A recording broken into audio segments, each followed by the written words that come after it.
नमस्कार मित्रों। सुमति अय्यर की कलम से यूट्यूब चैनल से जुड़े समस्त श्रोताओं को मेरा यानी नमिता सचान सुंदर का स्नेही अभिवादन। आज हम आपके सम्मुख लेकर उपस्थित हैं सुमति जी की कहानी घटना चक्र। घटना चक्र उनके कहानी संकलन घटना चक्र की शीर्षक कहानी है। ये संकलन प्रथम बार 1979 में प्रकाशित हुआ था। तो चलिए जुड़ते हैं सीधे कहानी से और देखते हैं कि उस समय के निम्न मध्यम वर्गीय परिवार के उठापटक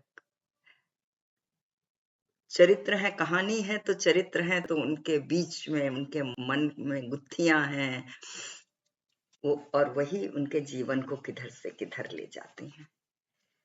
चलिए प्रारंभ करते हैं कहानी डॉक्टर सुमति अय्यर की कहानी घटना चक्र।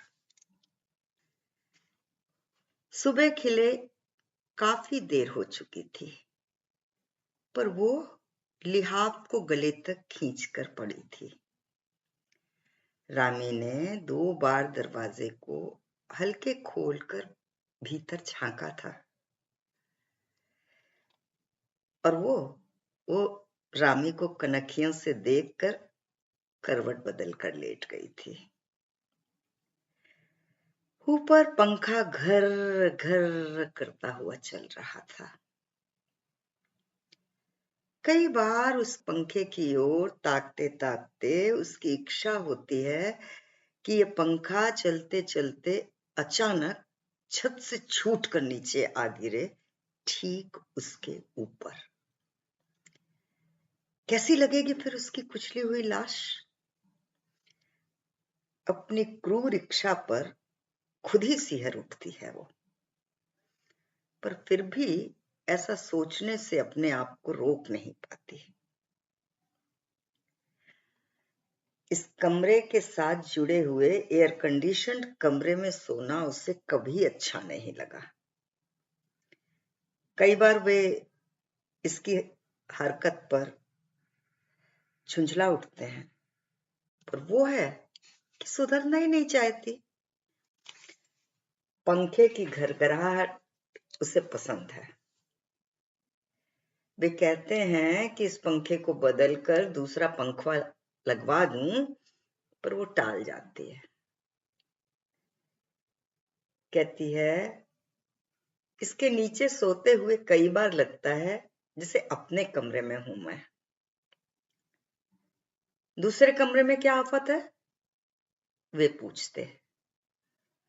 वो कमरा घर का नहीं, किसी 5 स्टार होटल का स्यूट लगता है। उसकी इस दलील के सामने वे हार कर चुप हो जाते हैं। उसे अक्सर लेटे लेटे याद आता है अपने छोटे से घर का कमरा, जिसमें पंखे के नीचे सोने के लिए भाई बहनों में गुत्थम गुत्थी होती थी। अब वो अकेली पंखे के नीचे लेटकर अशांत रहती है। पता नहीं क्यों पंखे की हवा बेमानी लगती है। उसका सारा शरीर पसीने से तरबतर रहता है और वो निश्चेष्ट पड़ी रहती है। कोई हरकत नहीं होती। शायद 2 साल पहले इस बात पर खींचकर वो सारा घर सर पे उठा लेती, पर अब खींचना जैसे भूल गई है वो। रामी चाय का प्याला लिए हुए कमरे में आ गई है। कल रात फोन आया था, साहब आ रहे हैं शाम 5 की फ्लाइट से। आप सो रही थी, पर वो चुपचाप पड़ी रही। रामी ने उसकी ओर आश्चर्य से देखा। उसने शायद सोचा हो खबर सुनते ही वो हुलस कर उठेगी और सवाल पर सवालों की झड़ी लगा देगी, पर उसने पास ही मेज पर रखे प्याले को चुपचाप उठा लिया और सारी व्यग्रता चुस्कियों में पीने लगे। क्या हुआ मेम साहब, तबीयत तो ठीक है ना? रामी के स्वर में आत्मीयता से अधिक यांत्रिकता थी। उसे खीज हो आई। सब उसके व्यवहार की असामान्यता का कारण उसकी शारीरिक अवस्था में क्यों खोजने लगे हैं? उसका मन मानो कुछ है ही नहीं। उसने जवाब नहीं दिया और चुपचाप लेट गई। रामी ने पास आकर प्याला उठा लिया और धीरे से पूछा, जी मिथिला राव, तो कुछ खाने को ला दूं? नहीं, उसने अनमने भाव से जवाब दिया और आंखें मूंद दी। कितना अजीब लगता है वो इन दिनों को यूं अकेली पड़ी पड़ी काट रही है। ये दिन जो उसके जीवन में क्या, किसी भी लड़की के जीवन में बहुत मायने रखते हैं।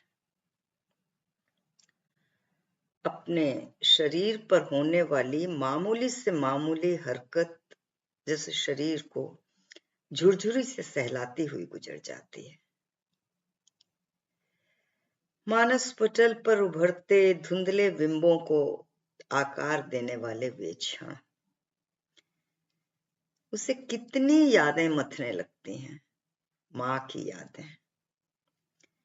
माँ पास होती तो वो उनकी गोद में सिर छिपाकर लेटती और अपने इन अंतरंग क्षणों की हर धड़कन को उनसे बांटती। उसने माँ को अग्रिम सूचना के तौर पर पत्र लिखना चाहा था, पर लिखते लिखते जैसे हाथ रुक गए और उसने कागज के टुकड़े टुकड़े कर दिए। सूचना पाने के बाद माँ की प्रतिक्रिया का अंदाजा वो लगा सकती है और उसे उसी पिटी पिटाई भंगिमा से नफरत होने लगी है। कई बार उसने फैसला किया है कि अब वो घर की बात नहीं सोचेगी। 2-4 वाक्य अपने आप में बुदबुदा कर हर बार उसने ये भ्रम पाल लिया है कि उसने फैसला कर लिया है उसने फैसला घर की बात न सोचने का। पर कुछ नहीं होता। कब तक वो अपने को झुठलाती रहे?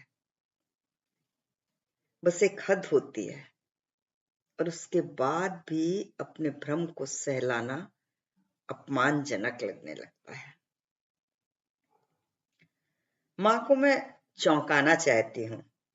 उनके पूछने पर उसने सफाई पेश करनी चाहिए थी। उसे अपनी ही विपन्नता पर खीज हो आई थी। हाँ, वो जरूर चौंकेंगी। वे तब हंस दिए थे और उसने उनकी हंसी का साथ देते हुए अपनी भीतरी आशंका को चुप करा देना चाहा था। रामी ने दोबारा दरवाजा खोल दिया था। पानी गरम रख दूं मेम साहब? वो चुपचाप उससे देखती रही।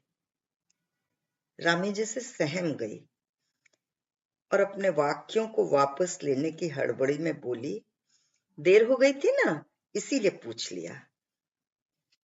और फिर सर झुका लिया, मानो उसकी स्थिति के लिए खुद को जिम्मेदार ठहराना चाहती हो। उसने सिर हिला दिया। अभी इच्छा नहीं है, मुझे डिस्टर्ब ना करना। तुम लोग खा लेना, मैं 3 बजे तक नहाऊंगी।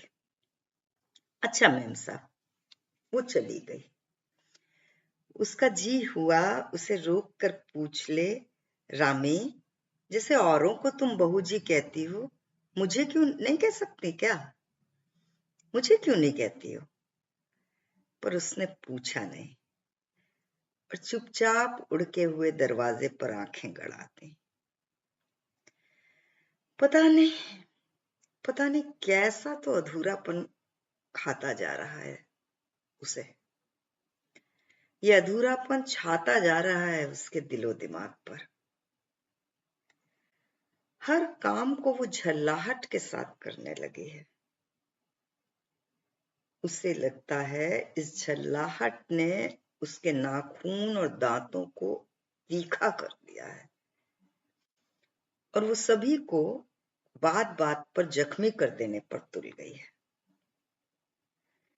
पर सच तो ये है कि अकेली जीती जीती वो थक जाती है। दीवारों के साथ, पेंटिंग के साथ और इन सारी सुविधाओं के साथ अकेली जीती जीती सच थक जाती है वो। अब वे सारे ऐशो आराम जो उससे कभी एडवेंचर लगते थे डराने लगे हैं और वो भाग कर दूर जाना चाहती है। पर कहाँ जाए, कहाँ जाए वो?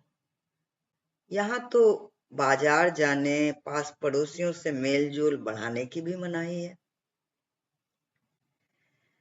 उसे अक्सर अपना अतीत याद आता है। वे इस पर रोक नहीं लगा पाए हैं उसके अतीत को याद आने पर। उसे याद है अपना छोटा सा घर, भाई बहन के झगड़ों उधमों से परेशान माँ का झुर्रियोंदार चेहरा, कमरे के कोने में पड़ी आराम कुर्सी पर लेटकर अखबार के प्रथम पृष्ठ से लेकर आखिरी पृष्ठ तक चाट जाने वाले पिताजी। सब याद है उसे। हालत ये होती थी कि आटे का कनस्तर अक्सर खाली पड़ा रहता था। जिस दिन पिताजी आराम कुर्सी पर नहीं मिलते, उसे लग जाता आज कनस्तर खाली है या फिर दाल नहीं है घर में। माँ की नाक इन दिनों विशेष चढ़ी रहती, हालांकि उस पर तो वो यूं भी बरसती रहती थी। सारी गरीबी के बावजूद उसके अपार सौंदर्य और गठित देह यष्टि पर माँ की आंख पड़ी नहीं कि उनके आशीर्वचन चालू हो जाते थे। हालांकि बाद में अकेली जब बाहर देहरी पर बैठती, तब सांझ का दिया जलाकर वे उसके समीप आ बैठ जाती और फिर सहसा उनकी आंखें नम हो जाती और वे कहती, मैं भी पापी हूं रे, कितना कुछ कह जाती हूं, पर सब तेरे भले के लिए ही तो। और फिर धीरे से उसका हाथ दबा देती। उसे याद है माँ की संदेह दृष्टि स्कूल से लौटने तक उसका पीछा करती रही है। वो स्कूल में होती तब भी हर क्षण उन दो आंखों की चुभन महसूस करती और अब लगता है यही वो अनुभूति है जिसकी वजह से वो अपने को जिंदा होने के एहसास को नकारती नहीं है। उसे स्कूल के सारे माहौल में वो एक चेहरा याद आता है, अतुल का चेहरा। अतुल उसका पड़ोसी था, स्कूल का साथी। उसके आने से माँ को एक बिन मांगा नौकर मिल गया था और उसे एक प्यारा सा साथी, जिसके आने के बाद उसे अपना जीवन अर्थपूर्ण लगने लगा था। कब वो घर का अतुल होता हुआ उसका अपना अतुल बन गया, वो नहीं जान पाई। माँ को उसका आना अच्छा लगता था। उन्हें एक कामकाजी बेटा जो मिल गया था। दीपू और मंगू तो इतने छोटे थे कि उनका काम भी माँ को ही करना पड़ता था।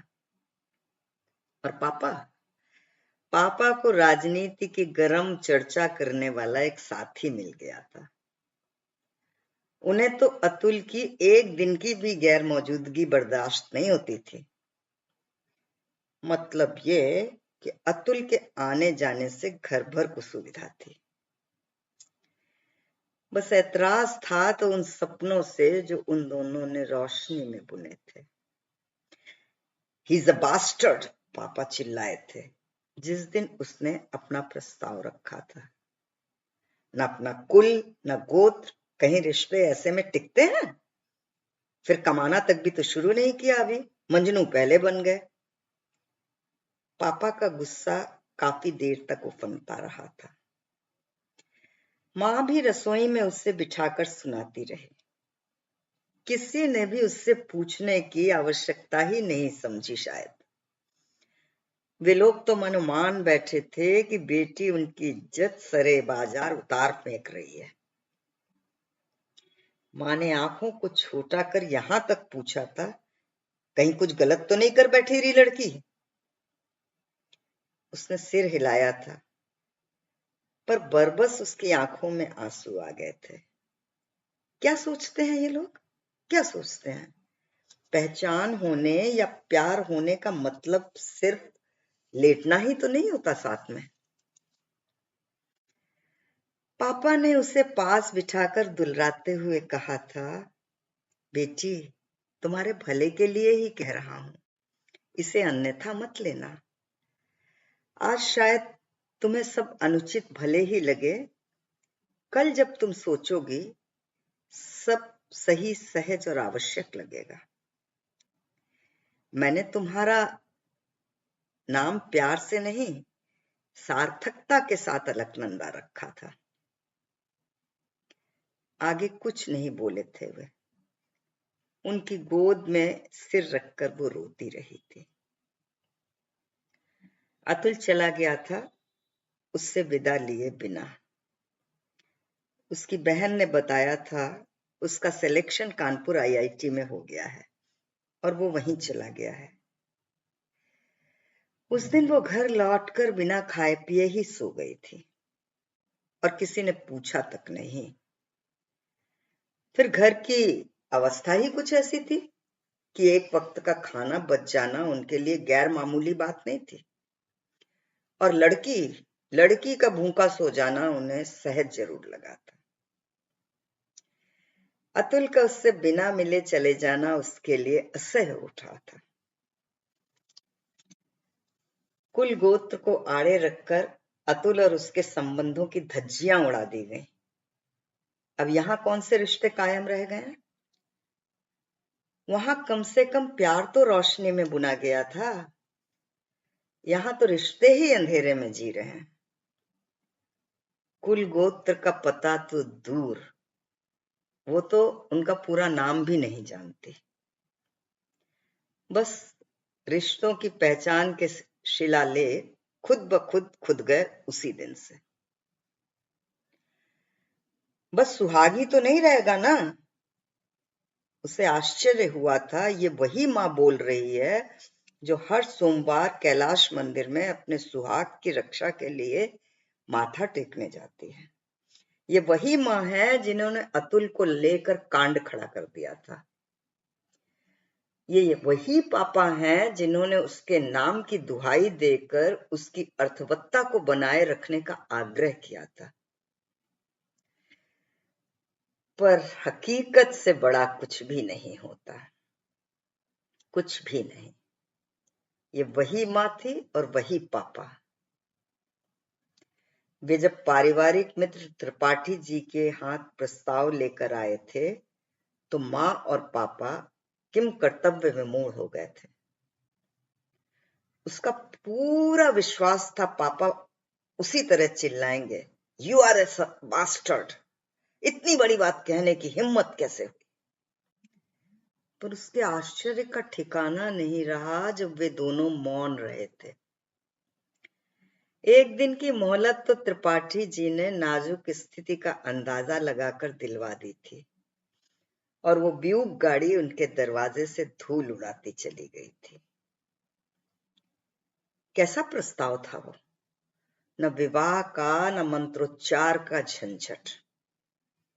वे शादीशुदा बाल बच्चों वाले अति संपन्न व्यापारी थे जिन्हें अपने भरे पूरे परिवार को कलकत्ता में ही छोड़ अक्सर बंबई में रहना पड़ता। कलकत्ता का कार्यभार उनके भाई संभालते। बंबई में सारे दिन वे व्यस्त रहते, पर सांझ खिड़ते ही उनका अकेलापन उन्हें शून्यता से भर देता। उन्हें एक केयरटेकर चाहिए, और वो भी एक लड़की जो वहां उनके साथ रह सके। उनकी उस व्यस्ततम जिंदगी से हासिल बचे क्षणों में साथ निभा सके, बिल्कुल पत्नी की तरह, पर सामाजिक तौर पर नहीं, निजी जिंदगी में बंद दीवारों के बीच। सामाजिक भद्दे शब्दों में कहें तो रखैल। उसे इस प्रस्ताव पर आश्चर्य हुआ था। त्रिपाठी जी ने पापा को विश्वास दिलाया था कि वे अलका को देख चुके हैं और कई दिनों से इस प्रस्ताव को रखने में हिचकिचा रहे थे। ये तो त्रिपाठी जी ने उन्हें आश्वासन दिया है। काफी देखे भाले सुने आदमी हैं, कोई तकलीफ नहीं होगी अलका को, बिल्कुल सुविधाओं से लाद देंगे, बस अलका राज करेगी। मुंबई में उसका परिचय किसे मालूम होगा? आस पड़ोस वाले खुद ब खुद पति पत्नी समझने लगेंगे। कौन मांगता है शादी के सर्टिफिकेट आजकल? वो अपनी बात पापा तक पहुंचाते पहुंचाते मां की ओर देख लेते। अगर आपको ऐतराज हो तो यहीं घर में माला बदलवा लेते हैं ठाकुर जी के सामने। उन्होंने एक जोरदार तीर मारा था, और बस वही तीर था जो निशाने पर बैठ गया था। मां और पापा उस रात देर तक बाहर नीम तले बैठे रहे थे। वो उनकी बातें सुन सकने की आशा में 3 बार दरवाजे तक आई, पर सुन कुछ नहीं पाई। अगली सुबह मां ने उसे चाय देते हुए पूछा था, तुम्हारा क्या ख्याल है अलका? कुछ क्षण मौन गहराया रहा। दोनों खामोश थे अपने अपने अर्थों में, और उस खामोशी को वो किसी भी मूल्य पर तोड़कर कोई भी कसैला घूंट भीतर नहीं उतारना चाहती थी।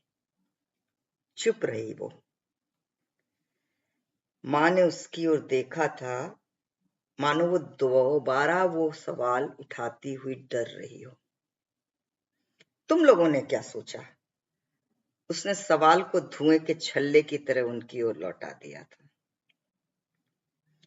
मां चुप रही थी, मानो किसी तकलीफ को आंधी की तरह भीतर ही भीतर झेल रही हो। फिर उनके चेहरे का तनाव क्षण भर में गायब हो गया। पुचकारती सी बोली थी, हम तो चाहते ही हैं कि तुम सुखी और संपन्न रहो, तुम्हें एक भले घर में ब्याह दें, ये हमारा सपना था। हमारी इच्छा भी यही है, पर केवल इच्छा से क्या होता है? उसे लगा था वे झूठ बोल रही हैं, झूठ बोल रही हैं। वो रहा होगा कभी वो सपना, पर बारी बारी से 4 बच्चों के जन्म के बाद कहां खो गया वो सपना? उन्हें अब ढूंढे नहीं मिलता वो। पापा पापा केवल गली से गुजरती बारात को तमाशबीन की तरह देख सकते हैं, बस। उसे सोचकर आश्चर्य हुआ कि आर्थिक विषमताओं में नैतिकता की सीमा को सुविधा अनुसार विस्तृत और संकुचित करने की कितनी अपार क्षमता होती है। उसका जी चाहा था किसी अर्थशास्त्री और नैतिक शास्त्री से पूछे कि इनका मिला जुला समाजशास्त्र कैसे बनेगा। उसने तो कभी सुविधाओं की कमी की शिकायत नहीं की थी। फिर 17 वर्षों से वो इसकी आदी हो गई है। सहसा मां को ऐसा ख्याल क्यों आया? नैतिकता का अनकहा बोझ सिर्फ उसके भीतर ही बच रहा था। अब पिछली बार जब वो घर गई थी तो नए बदले घर में बढ़ती सुविधाओं को देखकर उसे विश्वास हो गया था कि सुविधा की जरूरत उसे नहीं, घर वालों को थी। उसे याद है पिछली बार पापा अपराधी की तरह सिर झुकाए बैठे रहे थे। उसका जी हुआ था वो कह दे कि जिस संपन्नता के लिए मुझे बेचकर आज आप अपने को अपराधी महसूस कर रहे हैं, वो संपन्नता भी मुझे सुरक्षा नहीं दे पाई है। संपन्नता सुख सुविधा से नहीं, खुद को गहराई से समझने और समझकर उसे जीने से पनपती है। वो अकेले में बैठकर भी जब सुख दुख के गणित को परखना चाहती है, उसे हमेशा दुख का पल्ला ही भारी लगता रहा है। अपनी सारी सुख संपन्नता उसे एकदम अवैध लगने लगती है। उसे अक्सर लगता है जैसे पूर्वाग्रहों की काली परछाई अक्सर उसके चेहरे पर छा जाती है। वो घर गई थी सिर्फ अपने स्मृति शेष अतीत को भरने, उसे भोगने और फिर से ताजा करने के लिए। पर उसे वहां जाकर महसूस हुआ अतीत बस पोस्टर कलर की तरह है। एक जमाना था जब वे रंग चटक थे, सजीव थे, पर बहुत जल्दी फीके पड़ जाते हैं। रंग दोबारा घोला नहीं जाता, उसी सा आनुपातिक मिश्रण में नहीं घोला जा सकता, उसी सानुपातिक मिश्रण में। और उसे अपना जामा ऊपर से फेर दिए गए ब्रश सा लगने लगा था। मां न रहकर उसकी सुविधाओं की पूर्ति करने वाली नौकरानी मात्र रह गई थी। उसकी हर सुविधा का ख्याल जब भी वो रखती, उसे सभी की याद आ जाती। पुरानी मां की तो छाया तक शेष नहीं रह गई थी। शायद उन्हें अपनी नई अर्जित सुविधाओं में जीते जीते उसके प्रति कृतज्ञता का भाव व्यक्त करने के अलावा कोई लगाव नहीं बचा था उससे। वो कितना चाहती रही थी कि दीपू, मंगू और नन्ही पंखे के लिए उससे झगड़े, माँ उसे उस बात के लिए टोकें, पर वो तो जैसे अजनबी हो गई थी। वो बुरी तरह ऊब उठी थी। इत्तेफाक से उन्हीं दिनों त्रिपाठी जी की भतीजी का ब्याह था। पापा और माँ दोनों नहीं गए थे। पापा कमरे की बत्ती बुझाकर लेट गए थे और माँ ठाकुर जी के सामने बैठकर रामचरितमानस पढ़ने लगी थी। उसके भीतर कई कई सवाल उफरने लगे थे जो भीतर ही घुल गए। शब्दों की कड़वाहट को होठों तक लाकर मुंह का जायका भकभका करना उसे फालतू लगा था। लगा था जैसे माँ और पापा ने छोटे छोटे चौखटे बना लिए थे जिनमें वो अपने चेहरे को फिट नहीं कर पा रहे हैं, और इसी बोध ने उसे असहज बना दिया था। वो समझ नहीं पाई कि ये सब उसके सामने स्वांग रचा जा रहा है या फिर वे सचमुच अपने भीतर की सच्चाई के सामने घुटने टेक चुके हैं। खैर, कुछ भी हो, उसे क्या फर्क पड़ता है अब। वो गई तो थी 2 महीने के लिए, लेकिन 10 दिन में ही लौट आई और फिर उसके बाद कभी नहीं गई। लौटते समय माँ ने व्यवहारिक तौर पर साड़ी और सिंदूर की डिबिया दी थी। उसे याद है लौटकर साड़ी तो उसने सहज ली थी, पर सिंदूर की डिबिया रामी को दे दी थी। याद है उसे कि बचपन में पश्चिम में फैलती उस सिंदूरी आभा को देखकर हमेशा उसके मन में एक ख्याल पलता, वो भी खूब मांग में सिंदूर भरकर वहां खड़ी हो जाए, मानो होड़ लेना चाहती हो। उसने एक बार स्वेच्छा से थोड़ी मांग भर भी ली थी तो वे बोले थे, तुम मांग भरकर मत चला करो साथ में, लगता है किसी पराई औरत को लिए जा रहा हूं। घर वापस आकर उसने मांग रगड़ रगड़ कर पोंछ ली थी। मांग की जलन तो बुझ गई थी, पर मन में एक दरार सी पड़ गई जो आज तक नहीं भर पाई है। संस्कारों के प्रति अंधभक्त कभी नहीं रही, पर बाज वक्त उनकी विरक्ति और इस तरह के वाक्यों को देख सुनकर उसे लगता जैसे वो खुद उधार की चीज है, जैसे किसी को लौटाने के लिए वो व्यग्र है। कहाँ छोड़ आते हैं अपना पौरुष। प्रेयसी के लिए कुछ भी कर गुजरने का आवेश कहाँ रह जाता है। पिछले 2 साल उनके साथ जीते जीते वो उन्हें बहुत कुछ जानने लगी। हालांकि उनके साथ उनका कम समय ही गुजर पाता है। अब वे बंबई से बाहर भी जाने लगे हैं। दोनों के बीच के उम्र के फासले को वो पचा जाती है, पर जब वो खुशामदी तरीके से उसका शरीर सहलाते हैं तो उसे उनके पौरुष में पति या प्रेमी के बजाय पापा नजर आने लगता है। उसे अक्सर महसूस होता, अगर वो उसके साथ जोर जबरदस्ती करें तो शायद उसे सब नॉर्मल लगे। शुरू शुरू में उसके प्रति उनके प्यार और स्नेह ने उसे इतनी अद्भुत स्फूर्ति दी थी कि जीवन की सारी विसंगतियों को पूरे माद्य के साथ जी सकने का अहम उसके भीतर घर कर गया था। उनके प्यार सम्मान को पाकर उसके भीतर का घाव कहीं भरने लगा था और वो स्वस्ति का अनुभव करने लगी थी। उसने एकाध बार महसूस भी किया कि इतनी मोहक स्थिति और उन्मुक्त भविष्य को चुनने में उसने कितना वक्त बर्बाद किया था। ऐसा कौन सा कोण था कि उसे इन सारे सुखों को स्वीकारने में भी हिचकिचाहट हो रही थी।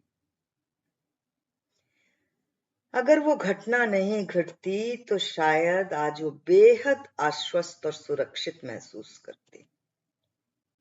घटना बेहद छोटी थी घटना। उन्होंने ही एक पत्र के साथ अपने मित्र सक्सेना को भेजा था। वो आया, उसने उसे कमरे में ठहरा दिया था। सारा प्रबंध रामी और उसने मिलकर किया था। उसे पहली बार लगा वो गृहिणी के सम्मान सहित अतिथि का सत्कार कर रही है। शाम ढलते ही रामी आई थी। साहब आपको बुला रहे हैं। क्या कर रहे हैं? उसने उत्सुकता जाहिर की थी। रामी ने हाथ के अंगूठे को होठों से छुआ दिया था। वो भारी मन से उठ गई थी। आरंभ की औपचारिकता के बाद वो सहजता पर उतर आया था। वो सहजता उसे भली नहीं लगी थी और सहसा जब उसने कंधे पर हाथ रखकर उसे भींज लेना चाहा था तो वो छिटक कर अलग हो गई थी। अच्छा, रखैल को भी सतीत्व की चिंता है? और उसका ठहाका गूंज गया था। जब वे आए थे तब उसने सारी बातें निहायत अंतरंग क्षणों में रुक रुक कर बताई थी। उसका ख्याल था सुनते ही वे भड़केंगे, सक्सेना को मार डालने की धमकी देंगे, उसे पुचकार कर चूम लेंगे, पर ऐसा कुछ नहीं हुआ। वे मौन सुनते रहे और वे उनके सीने में लगकर रोती रही थी। कुछ क्षण बाद एक एक शब्द मानो तौल तौल कर उन्होंने कहा, ये तो बहुत बुरा हुआ। आगे की प्रतिक्रिया जानने के लिए उनकी ओर देखती रही थी। फिर वे उसे देखते हुए बोले थे, पिछली बार उसने जो कॉन्ट्रैक्ट साइन किए थे पिछले हफ्ते तोड़ दिए। हमारा 2.5 लाख का नुकसान हुआ। मैं तब कारण समझ नहीं पाया था। अब समझ में आ गया ना? उसने तीखा हो जाना चाहा। वे मुस्कुरा दिए थे और उसे चिपका लिया था अपने से। वो चुपचाप उनके नाइट सूट के बटनों से खेलती रही थी। कुछ देर दोनों के बीच मौन पसर गया था। एक बात कहूं अलका? हाँ, उसने सिर उनकी ओर घुमाया। क्या होता अगर उसे चूम ही लेने देती? वो छिटक कर उठ बैठी थी। वो जैसे स्थिति संभालने की कोशिश करते हुए बोले थे, मेरा मतलब है तुम इतनी मौट पढ़ी लिखी लड़की हो, अब भी उन फिजूल के संस्कारों से बंधी हुई हो? शारीरिक पवित्रता जैसी नैतिकता क्या फालतू नहीं लगती? वो उन्हें घूर रही थी। सहसा उसने कह दिया था, अगर संस्कारों से बंधे रहने का शौक होता तो इस नंगेपन के साथ माँ बाप के बेच देने पर चली नहीं आती आपके साथ। तो फिर क्या झगड़ा है? वे हंस पड़े थे, पर वो शांत नहीं हो पाई थी। तुम सोचते होगे सुख सुविधाओं के लिए मैं तुम्हारे पास आई हूं, क्यों, है ना ऐसा? नहीं, उसने जोर देकर यकीन दिलाना चाहा था। ये तो तब भी कुछ अंशों में मिल ही जाती यदि मैं किसी और के साथ ब्याही जाती। ब्याही शब्द पर जोर देकर उसे संतोष हुआ था। रात कड़वाहट में बदल रही थी। अच्छा, अब 2 दिनों के लिए आया हूं, इसी तरह लड़ोगी क्या? उनका वाक्य था या चुंबक? वो सारा आक्रोश भूलकर उनसे चिपक गई थी। वो जो पूछना चाहती थी कि क्या वो अपनी पत्नी के साथ हुई किसी तत्सम घटना पर भी यही प्रतिक्रिया व्यक्त करते, नहीं पूछ पाई थी। नहीं पूछ पाई थी और उसे लगा था वो पहली बार समझदार हो गई है। सब कुछ कह देने के बजाय चुप रहना कभी कभी आपसी तनावों को ढीला कर देता है। टकराने की तुलना में टाल जाना उससे बेहतर निर्णय लगा था और उसने निर्णय ले लिया था। उस रात की मिठास सुबह तक नहीं भूल पाई थी वो। उनके बीच की मानसिक दूरी शारीरिक सामीप्य के कारण पिघल गई थी और वही सामीप्य सच लगने लगा था जिसने उस कुछ दिनों पूर्व उम्र के फासले के साथ जोड़कर असहज और असंगत मान लिया था।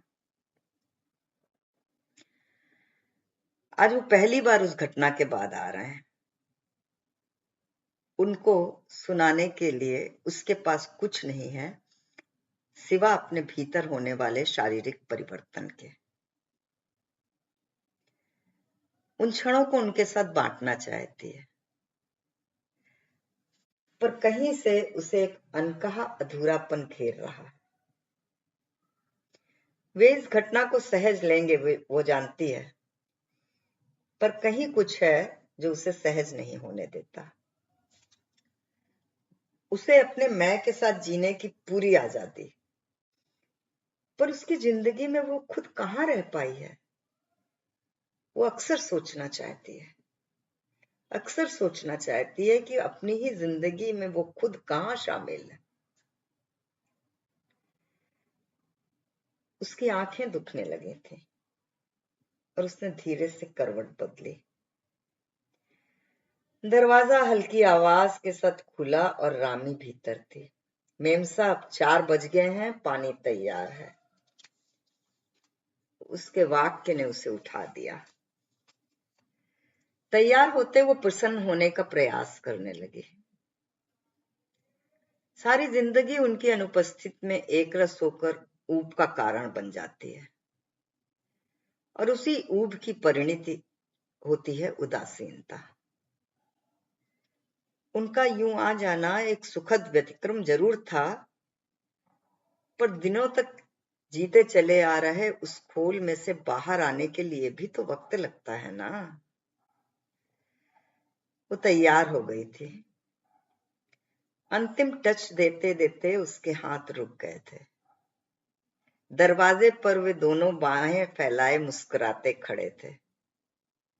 वो मुड़कर उनकी ओर लपकी। काफी देर तक वे उसे चूमते रहे।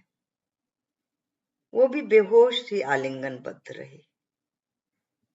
होश तब आया जब उनके हाथ ढीले हुए और सहसा उनके बढ़ते पेट और हाँफती आवाज से नफरत हो आई। चाय पीते वो सहसा बोले थे, मराठा मंदिर चलें? वो खुश थी इस प्रस्ताव पर। अरसे के बाद अवसर मिला था बाहर जाने का। उनकी अनुपस्थिति में अकेले जाते उसे अपना आप असुरक्षित सा लगने लगा है। हालांकि ये अनुभूति अब उनके साथ जीने के बावजूद भी जुड़ चुकी है उससे। शो शुरू हो चुका था। अंधेरे में अपनी सीट टटोलते हुए दोनों बैठ गए थे। हड़बड़ी में उसका हाथ पास सीट में बैठे व्यक्ति से छू गया और उसने हाथ खींच लिया था। सारे समय वे अपने हाथ से उसकी कमर घेरे ही रहे।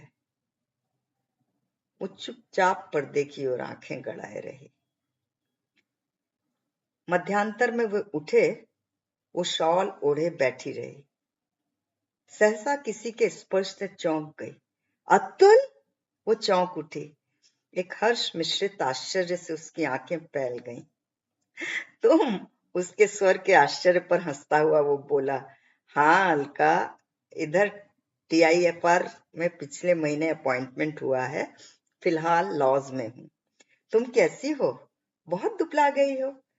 उसने सारी बातें व्यग्रता पूर्वक कह सुन ली। वो अपने शब्दों को तलाश रही थी।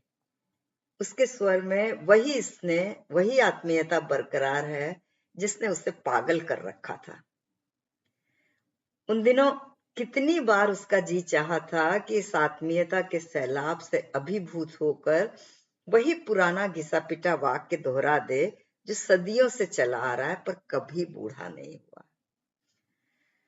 नाम भूतवा, उसे गीता याद आ रही है। पता नहीं क्यों अतुल के पास आते ही अच्छी अच्छी बातें याद आने लगती हैं। वरना उनके पास जाते ही डबल बेड के सिवा कुछ नहीं सोच पाती। वे कब आए पता नहीं चला। वे उनसे बेखबर उससे बातें पूछती रही। उसका अतीत लौट आया था। फिल्म शुरू हो चुकी थी और अतुल उससे विदा लेकर अपनी सीट तक लौट गया था। जल्दी में उसका पता भी नहीं पूछ पाई थी। खैर फिल्म खत्म होते ही मिलकर पूछ लेगी, उसने अपने को आश्वस्त करते हुए सोचा था। चुप थे वे। पहचान का था क्या? पर्दे में देखती हुई उसकी ओर मुड़कर उन्होंने सवाल किया। उसे समझने में देर लगी कि सवाल उसी से किया जा रहा है, वरना वो उसे भी फिल्म का एक डायलॉग समझ बैठी थी। हाँ, हमारे ही शहर का है। उसकी आंखें अंधेरे में चमक गईं। वे चुप रहे। थोड़ी देर बाद उन्होंने धीरे से कहा, सिर में दर्द होने लगा है, चलें? उनके इस अचानक सिरदर्द का कारण वो समझ नहीं पाई। पिक्चर खत्म होने के घंटे भर पहले वे उठाए। सीढ़ियां उतरते वक्त उन्होंने उसके कंधे का सहारा लिया। वो चुपचाप चलती रही। वे कार चलाते वक्त मौन थे। उनके मुंह में रखी सिगरेट को उसने आदतन जला दिया। यहां रहता है क्या? वो कड़ी दोबारा जोड़ना चाहते थे शायद। पूछ क्यों नहीं लेते एक ही बार में सब कुछ? पर उसने थूक निकलते हुए कहा केवल इतना, हाँ। चुप्पी फिर पसर गई। रात वो चुपचाप लेट गए। वो इस चुप्पी से आश्वस्त थी। उनके सवालों के पैनेपन को झेलने में अपने को अक्षम पाने लगी है अब। उसने उनका सूटकेस तैयार किया। सुबह की फ्लाइट से उन्हें जाना था हफ्ते भर के लिए। वे छत की ओर एकटक देख रहे थे। और दिन होता तो वो इतनी देरी बर्दाश्त नहीं कर पाते। बहुत अच्छा लगता है ना वो? उनके स्वर में एक खास किस्म की उत्तेजना थी, पर उसका यकीन था वो उत्तेजित होने वाली उम्र से कई मील पत्थर आगे आ चुके हैं। उसका मन हुआ चीख कर पूछे, हाँ तो क्या कोई नियम है कि मुझे आपके बिजनेस पार्टनर ही अच्छे लगे? पर चीख नहीं सकी। वे जवाब पाने के लिए निरुद्गिन से लगे। वो जानती है यह कोशिश उनके तमाम उम्र के अनुभव की उपज है, पर उनकी परेशानी वो साफ महसूस कर रही थी। वो मानो उस उम्र में लौट जाना चाहते थे जहां अपने और प्रियजन के बीच में किसी तीसरे के एहसास मात्र से मन ढेरों काल्पनिक दुखों और घटनाक्रमों से बोझिल होने लगता है और अपने विकल्प हो जाने के एहसास मात्र से तीखा हो जाता है। शायद वे उसी उम्र को उधार लेकर जीना चाहते हैं। उससे भीतर कहीं हल्की सी खुशी हुई। इसका परिणाम चाहे जो भी हो, पर उनके भीतर उफनते हुए उस एहसास से वो बाहर भीतर अभिभूत हो गई। उनके चेहरे की झुर्रियां, सफेद चमकते बाल, बढ़ती तोंद सब उसे नॉर्मल लगने लगे। हाँ, वो मुस्कुरा दी। उसने उनके पास जाकर उनका चेहरा अपने हाथों में ले लिया। आपसे ज्यादा नहीं, ये वो बोल रही थी। वे हंस दिए, धीमे से, किसी आश्वस्त बालक की तरह। अब उसके सामने वे थे, एक नए चुनौतीपूर्ण रूप में, और इस रूप को झेलना उसे अपने लिए सुखद लगने लगा था। कहानी समाप्त हुई। देखिए कैसे चलता है मानव का मन। धन्यवाद। फिर मिलेंगे अगली कहानी के साथ।